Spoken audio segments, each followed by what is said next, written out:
쿰바야라는 제목으로 여러분들과 함께 이사야서의 말씀을 나누도록 하겠습니다. 오늘이 대강절이 시작되는 첫 번째 주일입니다. 우리 기독교의 달력 가운데 몇 번의 절기가 있습니다. 그 1년간의 절기의 첫 번째 시작이 바로 이 대강절의 첫 번째 주부터 시작이 되는 것입니다. 왜 대강절이 우리 기독교의 첫 번째 절기인가? 그것은 성경의 근거가 되어져 있는 것입니다. 성경의 내용은 기다림입니다. 그렇다면 성경은 무엇을 기다리는 내용으로 된 책일까요? 누구를 기다리는 내용일까요? 예수 그리스도입니다. 구약은 인간의 몸을 입고 오실 초림이라고 하는데 첫 번째로 임하시는 성육신의 예수 그리스도를 기다리는 예언의 책이고, 신약은 이제 장차 심판의 주 만왕의 왕으로 임하실 예수 그리스도의 재림을 기다리는 책입니다. 그래서 성서적인 믿음이라고 하는 것은 기다림을 의미하는 것입니다. 그래서 기다리는 자에게 바로 하나님의 나라가 임한다는 소망입니다. 그래서 예수를 기다림, 그것이 우리의 소망입니다. 쿰바야라는 말이 그것입니다. 쿰바야라는 말은 아프리카 앙골라에서 건너온 말인데, 이 말의 원래 유래는 영어입니다. 영어의 come by here 라는 발음이 흑인들의 귀에 들어가서 come by here, 쿰바야 이렇게 된 겁니다. 그래서 쿰바야라는 말의 뜻은 come by here my lord, 나의 주여 이곳에 오소서, 우리 곁에 오소서라는 의미입니다. 미국에 살던 흑인 노예들이 바로 이 come by here my lord 이 노래를 부름으로써 바로 그 고단했던 고통스러웠던 노예의 삶을 하루하루 견뎌낼 수 있었던 것이죠. 그래서 come by here my lord, come by here, 쿰바야 my lord, 쿰바야, 이 노래는 바로 희망을 노래하는, 기다림을 노래하는 그러한 노래입니다. 흑인들은 참으로 인권이라는 것이 무엇인지도 모른 채 그렇게 짐승처럼, 가축처럼 그렇게 사육되어지고 또 사용되어졌습니다.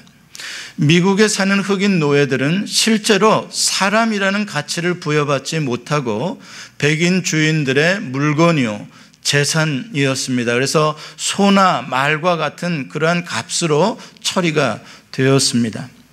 그들도 한때는 아프리카 한 마을에서 평화롭게 정말 행복하게 가족들과 함께 살던 우리와 똑같은 하나님의 존귀한 형상을 가진 사람이었습니다.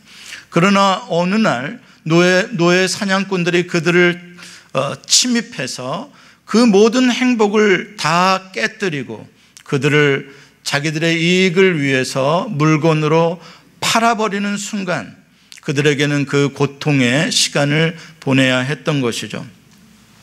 흑인 노예들의 삶은 하루하루가 절망이었습니다. 그들에게 현재라는 시간은 그저 암흑과 같은 그러한 시간일 뿐이었습니다. 전혀 소망이 없었습니다. 그러한 가운데 그들의 입에서 쿰바야 마이 로드 쿰바야라는 노래가 흘러나올 수 있었던 것은 바로 성경 말씀이었습니다. 그들은 몰래 주인의 성경책을 읽으며 그 성경책 안에 계시되어진 바로 영원한 생명의 소망의 빛 대신 예수 그리스도를 발견한 것입니다. 예수 그리스도가 오시면 자기들의 모든 묶인 것들이 풀리고 하나님의 나라, 천국이 임할 것을 믿었습니다.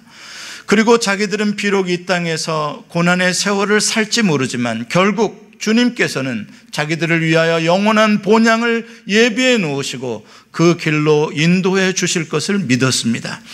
그 믿음이, 그 소망이 그들의 어려운 하루하루의 고통스러운 시간을 견뎌내고 승리하게 해준 것입니다. 여러분, 흑인 노예들은 이 땅에 승리한 사람들입니다. 무엇으로 승리했느냐? 바로 이 소망과 믿음으로 승리한 것입니다. 이 흑인들이 목화밭에서 사탕수수 밭에서 노동하며 채찍에 맞으며 그들끼리 몰래 부르던 노래들, 그게 바로 흑인 연가입니다. 쿰바야 마이 로드 쿰바야도 있고 내게 강 같은 평화, 내게 강 같은 평화 넘치네. 그게 바로 흑인들이 부르던 노래입니다. 여러분, 지금 흑인들보다 훨씬 더 평화로운 자유로운 환경 속에서 사는 사람들의 마음 속에는 정말 내게 강 같은 평화 넘치네라는 고백이 없을지 모르지만, 그 옛날 모카밭에서 절망 가운데 일하던 그 흑인들은 내게 강 같은 평화 넘치네를 노래했습니다. 그들은 또 어떤 노래를 한 줄 아십니까? 신자 되기 원하네, 신자 되기 원합니다. 진심으로 진심으로 신자 되기 원합니다. 진심으로 진심으로. 놀랍지 않습니까?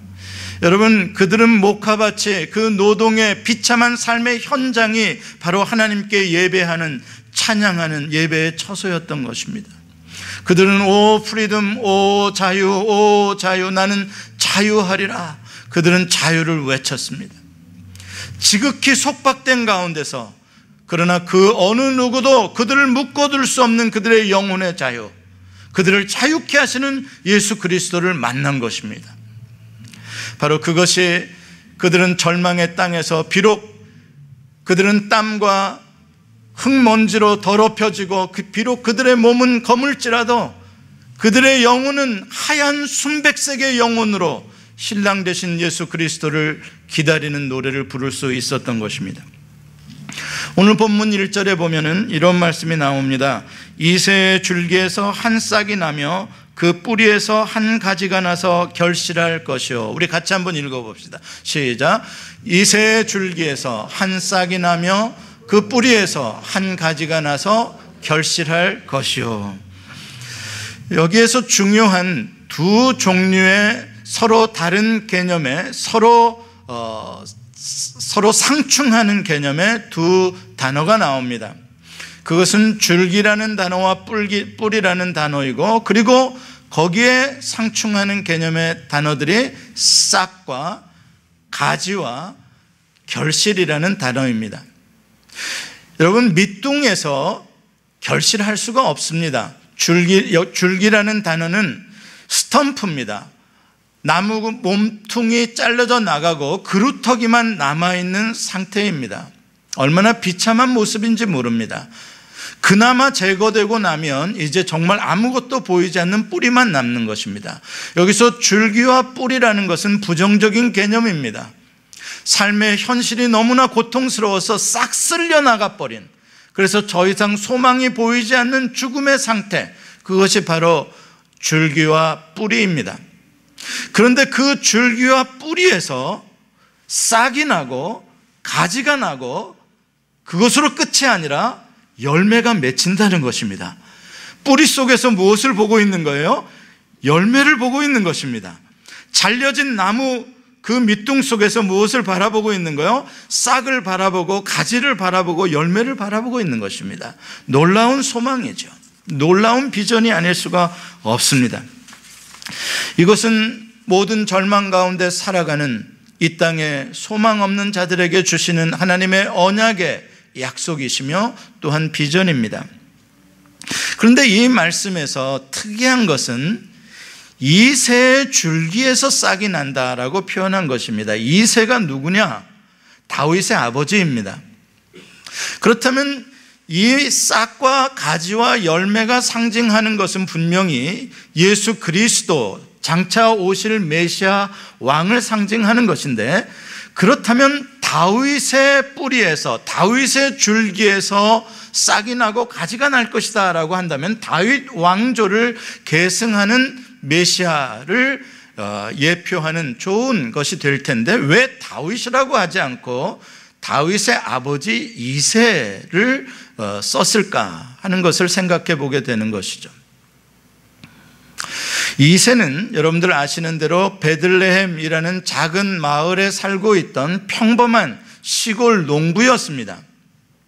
이새는 절대 왕이 아닙니다. 이새는 대단히 훌륭한 리더도 아닙니다. 그냥 목축을 하는 농부일 뿐입니다. 그 농부가 그 아들 가운데에 왕이 나오리라는 것은 아무도 상상할 수 없었던 이야기이죠. 바로 여기에 이새의 줄기에서 싹이 날 거라고 말씀하시는 이유가 있습니다. 이렇게 아무런 소망도 아무런 희망이 없는 그러한 완전히 밑둥만 남은, 뿌리만 남은 이러한 절망이라고 하더라도 하나님은 새로운 미래를 위해서 예비해 놓으시고 준비해 놓으시는 왕이 있다는 것입니다. 하나님의 계획이 있다는 것입니다. 사울 왕이 초대 왕으로 선택되어졌는데 사울 왕이 하나님의 말씀에 불순종했습니다. 그래서 하나님은 사울을 왕 삼으신 것을 후회하시고 결국 사울을 폐위시켰습니다. 그때 선지자 사무엘은 얼마나 슬펐는지 모릅니다. 왜? 이스라엘의 미래가 너무나 암담했기 때문입니다. 초대 왕이 무너진다면 그렇다면 무슨 희망이 있겠는가? 그게 선지자 사무엘의 절망이었습니다. 절망 가운데 있던 사무엘에게 하나님이 어느 날 찾아가십니다. 그게 사무엘상 16장의 말씀이십니다. 너는 언제까지 그렇게 슬퍼하며 언제까지 그렇게 앉아있을 것이냐? 일어나 뿔에 기름을 채우고 내가 지시하는 곳으로 가라. 내가 그곳에 한 왕을 예비해 놓았다. 그리고 사무엘을 보낸 곳이 바로 베들레헴입니다. 그 베들레헴의 이새의 집으로 보내셨습니다. 그 가운데 마지막 8째 아들이 바로 목동, 지금 양을 치고 있는 그들 가운데 초대받지 못한 가장 연약한 자, 그가 바로 하나님께서 예비해 놓으신 왕이었습니다. 그렇습니다. 아무리 절망의 시대, 소망이 보이지 않는 상황이라고 하더라도 하나님께서는 놀라운 미래를 예비해 놓고 계십니다. 예수 그리스도께서 이 땅에 오시고 성령이 예수 그리스도 위에 여호와의 영이 임하셨습니다. 그 여호와의 영은 지혜와 총명의 영이었습니다. 그래서 예수 그리스도는 지혜와 총명으로 이 세상을 다스리십니다. 그 성령은 모략과 재능의 영이었습니다. 그래서 모든 싸움에서 승리하는 영이었습니다. 예수 그리스도는 모든 전쟁을 쉬게 하는 승리자이십니다. 또한 여호와의 영은 지혜와 지식과 여호와를 경외하는 영이었습니다. 그래서 다시 여호와 하나님을 예배하는 놀라운 영성을 이 세상에 다시 회복시키시는 분이었습니다. 이렇게 예수 그리스도께서 공의와 정직과 성실을 띠띠시고 다스리신 결과로 나타나는 나라가 바로 평화의 왕국인 것입니다. 예수님의 공의와 정직의 통치가 없다면 평화로운 질서는 이 땅에 세워질 수가 없습니다. 그래서 위인들은 우리에게 가르쳐 주는 말을 합니다. 당신이 진정 평화를 원한다면 오늘 정직과 공의의 삶을 사십시오.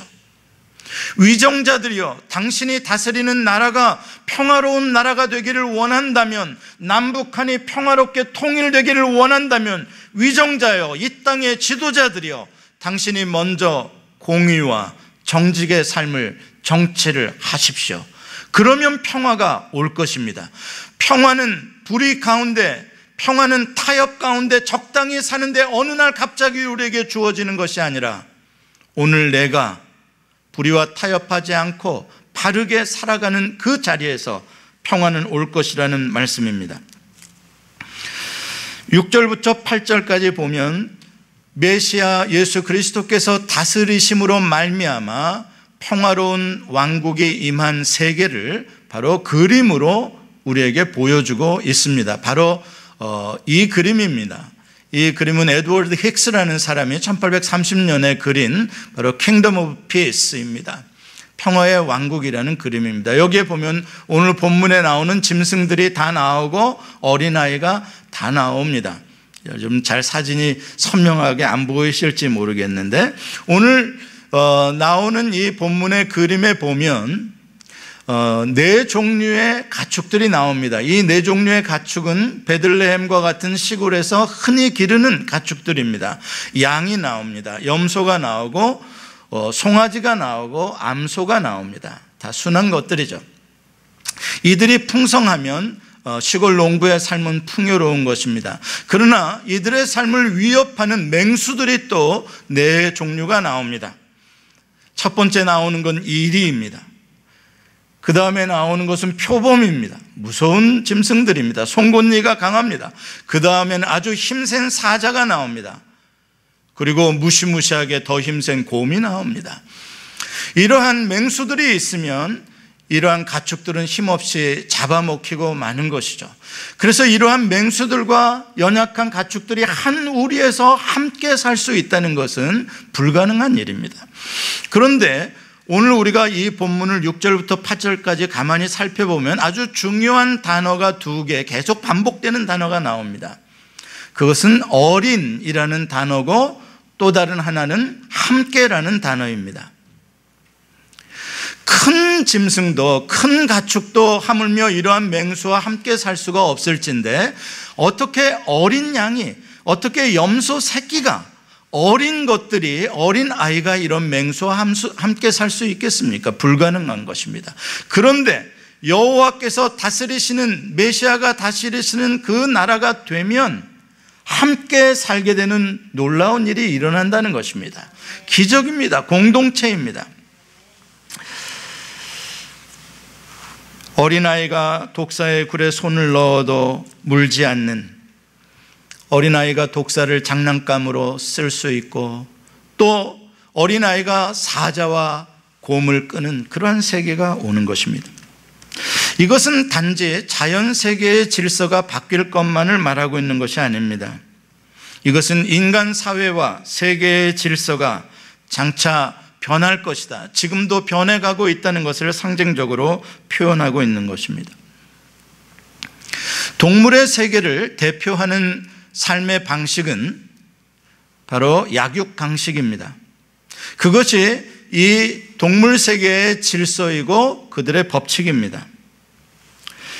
그래서 힘이 센 동물이 힘이 약한 동물을 잡아먹는 것을 우리는 악하다고 말할 수가 없습니다. 그것은 자연스러운 일입니다. 그런데 뭐가 문제냐? 그건 동물 세계에서 그것은 자연스러운 일인데 그 약육강식의 방식이 인간 세계 속에서도 똑같은 삶의 방식으로 적용되어지는 데 문제가 있다는 것입니다. 인간이 동물과 다른 점은 삶의 방식이 다르다는 것입니다. 하나님께서 인간을 동물과 같이 지으지를 않으셨습니다. 동물은 그냥 하나님께서 빚어서 만들었을지 몰라도 인간은 하나님의 형상으로, 하나님의 모양대로 지어진 존재입니다. 인간은 신적인 존재입니다. 영적인 존재입니다. 그래서 모든 인간은 이 세상의 그 많은 가축과 이 세상의 그 어떤 동물과도 비교할 수 없는 고귀한 가치를 가진 존재인 것입니다. 무엇 때문에요? 하나님의 형상을 가지고 있기 때문입니다. 하나님께서 왜 우리를 그 형상으로 지으셨습니까? 함께 살게 하기 위해서 그런 것입니다. 공동체입니다. 하나님은 사랑이라는 형상으로 삼위일체의 공동체를 만드십니다. 그 형상을 우리에게 불어넣어 주셔서 남자와 여자가 연합하여 한 몸을 이루며 우리는 사랑 안에서 표범 같은 남자와 어린 양과 같은 아내가 사랑하며 안 잡아먹고 살아갈 수 있습니다. 사랑하기 때문입니다. 사랑하는 성도 여러분, 이게 인간 사회, 인간 세계의 삶의 방식이요 질서입니다. 그런데 문제는 바로 이렇게 살아야 할 인간들이 표범과 이리가 어린 양과 염소를 잡아먹는 방식으로 살아가고 있다는 것이 이 세상의 문제입니다. 인간의 탐욕이 바로 하나님의 형상을 파괴하고 약한 자를 죽이는 그러한 약탈하는 세상을 만든 것입니다. 원래 하나님의 사랑은 어떻게 살아야 하는 것입니까? 강한 자가 약한 자의 약점을 담당해 주는 방식입니다. 강한 자가 오히려 약한 자를 위하여 자기의 살을 내어주는 것입니다. 마치 사랑하는 사람을 위하여 나를 희생시키는 것. 부모가 자녀를 위하여 희생할 수 있고, 표범 같은 남편이 어린 양 같은 아내를 위하여 자기의 삶을 희생할 수 있는 것, 바로 그것이 하나님의 형상입니다. 하나님의 사랑입니다.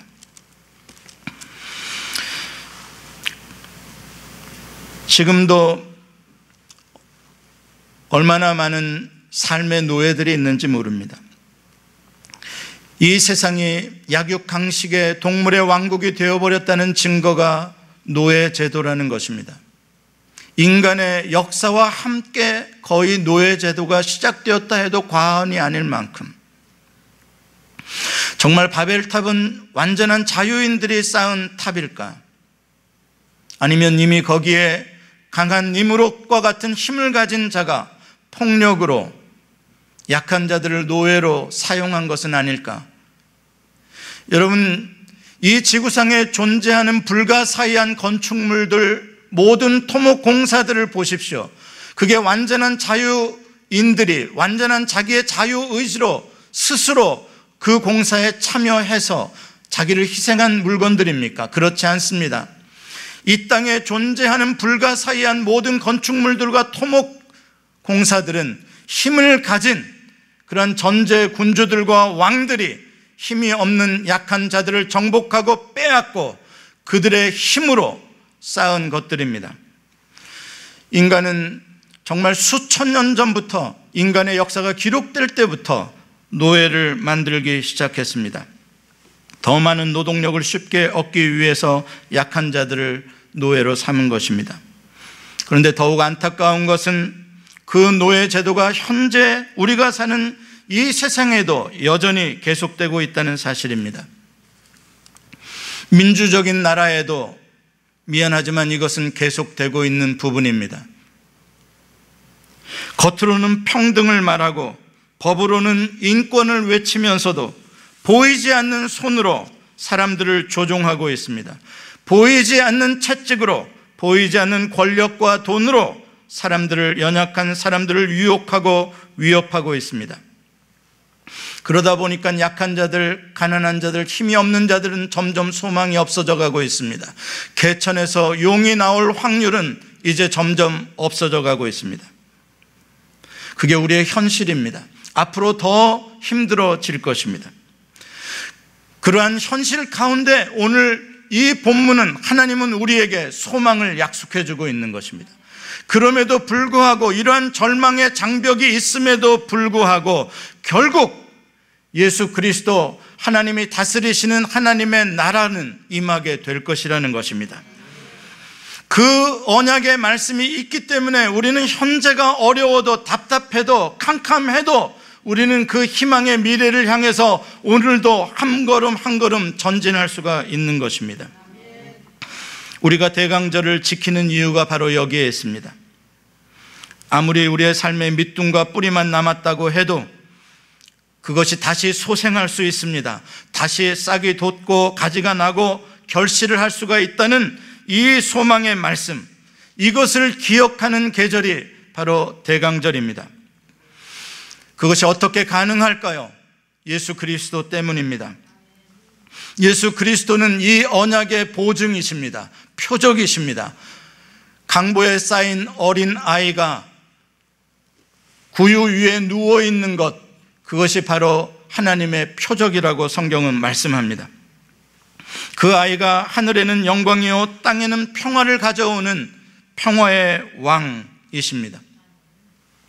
예수 그리스도께서 계심으로 말미암아, 그의 위에 거룩한 성령이 역사하심으로 말미암아, 결코 우리의 힘이 아니라, 인간의 힘이 아니라, 그분이 지금도 역사를 주관하시고 그분이 지금도 다스리심으로 말미암아, 그리고 장차 재림하심으로 말미암아 그 하나님의 나라를 완성하신다는 그 꿈, 그것이 우리가 현재를 이기는 우리의 믿음인 것입니다.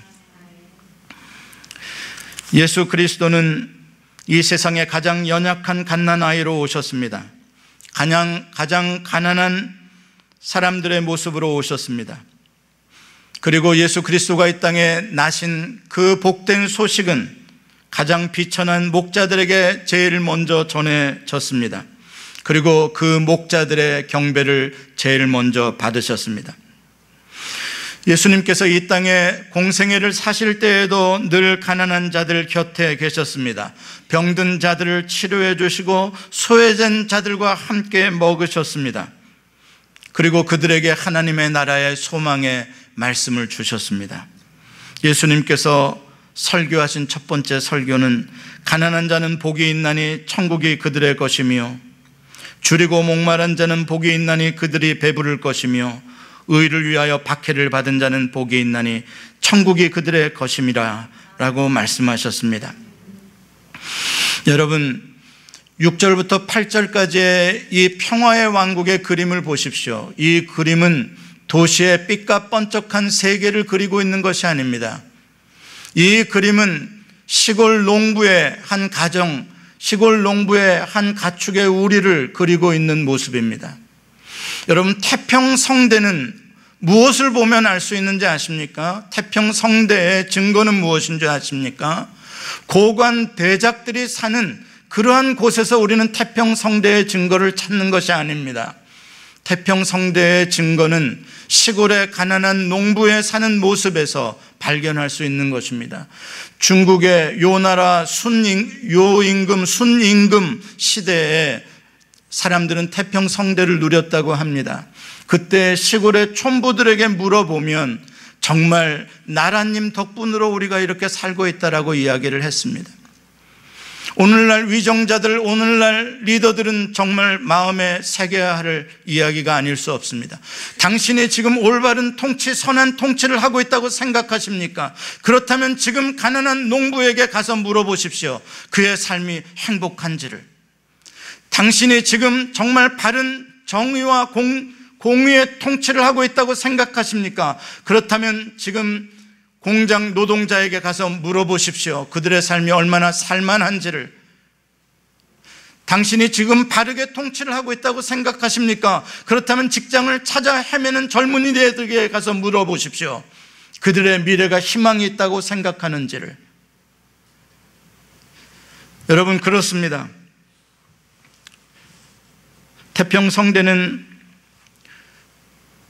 이 세상의 가진 자들, 이 세상의 갑부들에게서 찾을 수 있는 것이 아닙니다. 여러분, 하나님의 나라는 지금도 가능합니다. 하나님의 나라는 미래에만 임하는 나라가 아닙니다.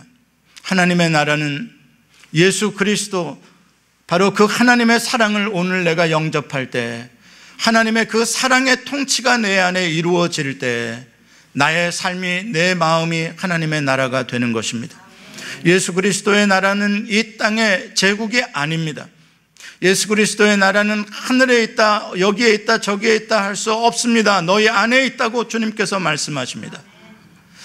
바로 하나님의 사랑의 통치입니다. 하나님의 율법의 모든 요약은 내 하나님 아버지를 사랑하고 내 이웃을 내 몸과 같이 사랑하라는 데에서 이루어졌다라고 예수님께서 말씀하십니다. 예수 그리스도는 바로 그 하나님의 사랑의 율법의 완성이십니다. 그래서 오늘 우리가 그 사랑을 모셔드리면 하나님의 사랑의 통치가 내 안에서 일어나며 원수를 사랑하며 용서가 일어나며 화해가 일어나며 표범 같았던 내가, 이리 같았던 내가 이제 더 이상 누구를 상해하지 않고 화평을 이룰 수가 있습니다. 전에는 내가 어린 양이었고 염소였고 저 이리가, 저 표범이 나를 공격했다라고 이를 갈며 복수하던 마음이 사라지고 그들과 함께 평화로운 삶을 살게 되는 것입니다. 바로 그것이 여호와를 아는 지식입니다. 그것이 하나님의 마음입니다. 주님께서 우리에게 가르쳐 주신 복음입니다. 예수 그리스도께서는 바로 그 사랑으로, 하나님의 그 형상으로 모든 죄악의 권세를 멸하셨고 사탄의 독침을 제거하셨습니다. 예수 그리스도의 사랑이 이리와 표범과 사자와 곰의 송곳니를 뽑아내시고 독사의 독을 제거하신 것입니다. 그래서 지금도 예수 그리스도의 사랑을 영접하고 그 사랑을 품고 사는 사람들의 마음속에는 인생의 원망과 그 무서운 독들이 제거되기 시작하는 것입니다. 그리고 내 안에서 평화가 이루어지게 되는 것입니다. 그래서 그러한 흑인 노예들, 삶이 비록 비참한 고통스러운 가운데 있어도 내게 강 같은 평화 넘치네를 노래할 수 있는 것, 그것이 바로 평화의 왕 예수 그리스도의 사랑이 임했기 때문인 것입니다. 여러분, 우리는 폭력과 복수로서 새로운 세계를 만들어낼 수 없습니다. 많은 연합군들이 폭탄을 갖다가 다 퍼부은다고 해도 세계의 평화의 질서는 만들어지지 않을 것입니다. 힘이 없는 평화 없는 것도 사실입니다. 그러나 힘만으로 평화는 안 됩니다. 이 땅에 가능한 평화, 그것은 예수 그리스도의 사랑, 그 십자가의 사랑만이 가능합니다. 서로 원수를 용서하고 사랑할 때, 그리고 원수를 위해서 내가 대신 죽어줄 수 있는 십자가의 사랑이 있을 때, 그때 평화는 올 것입니다. 마틴 루터 킹 주니어는 I have a dream이라고 외치고 노래했습니다. 그리고 주님께서 주신 이 언약의 말씀을 붙들고 절망의 현실 가운데 전진해 갈 수 있었습니다. 마틴 루터 킹이 가졌던 그 드림이 뭡니까? 복수하는 세계가 아닙니다. 용서하는 세계입니다.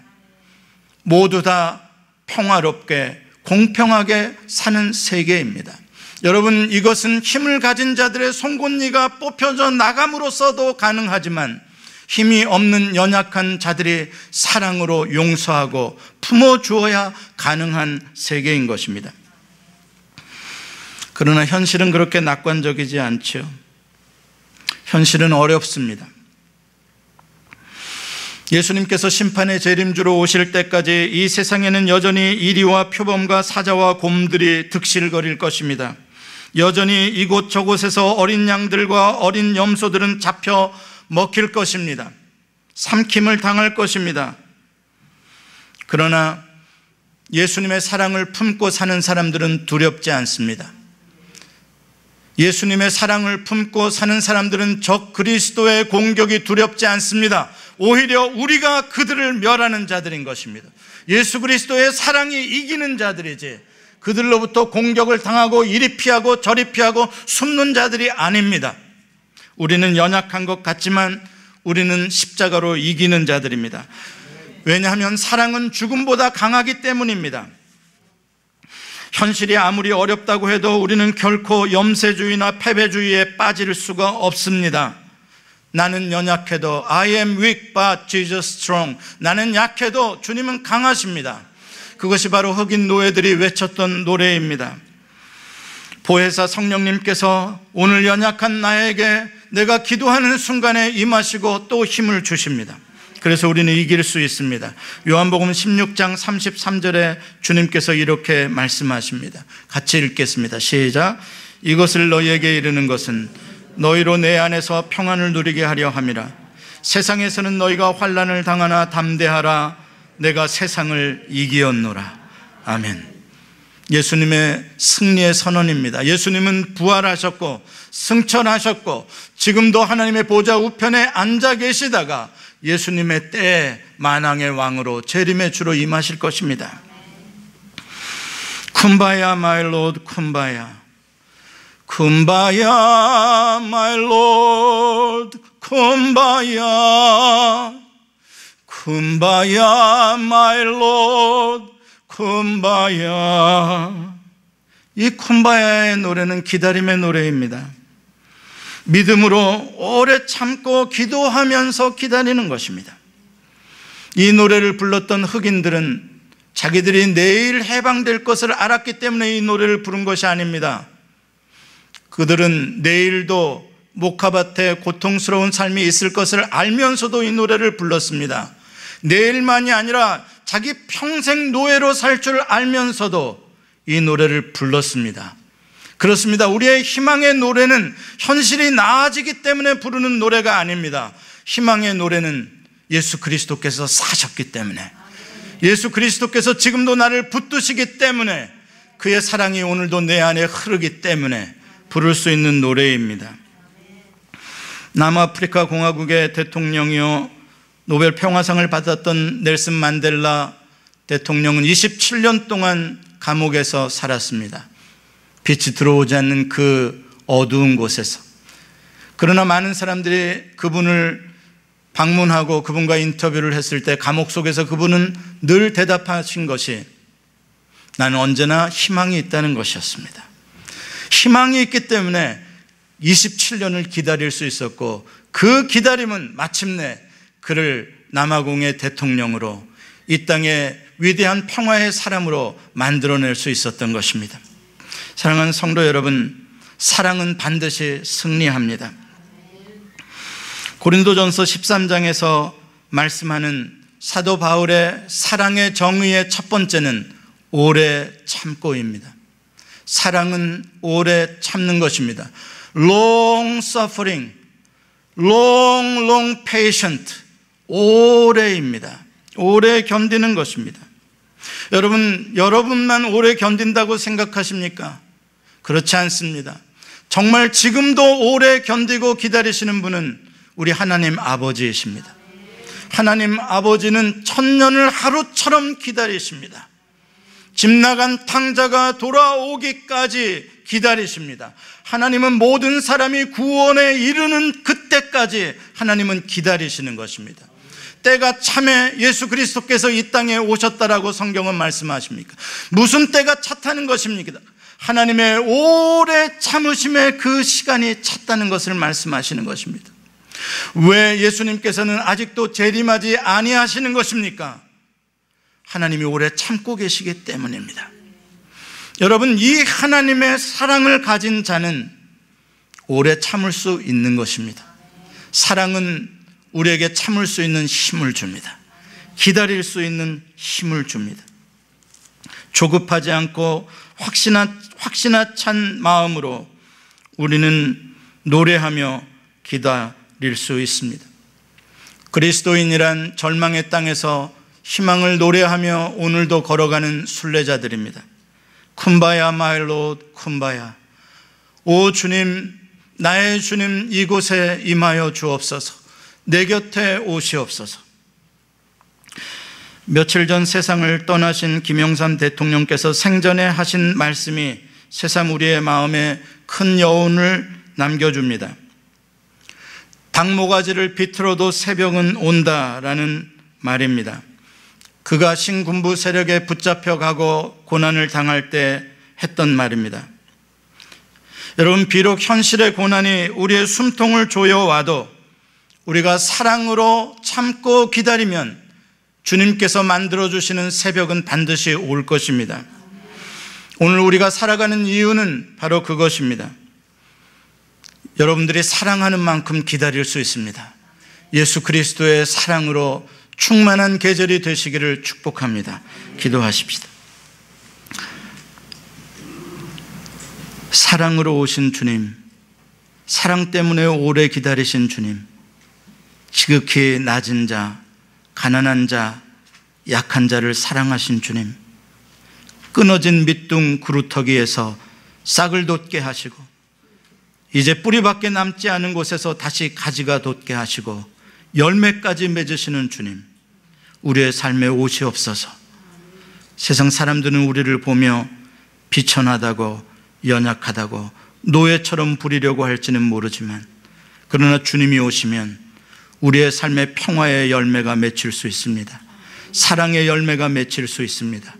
우리는 평화의 사도가 될 수 있습니다. 주여, 힘들고 어려운 인생 가운데 찾아오시고 주의 평화를 주시옵소서.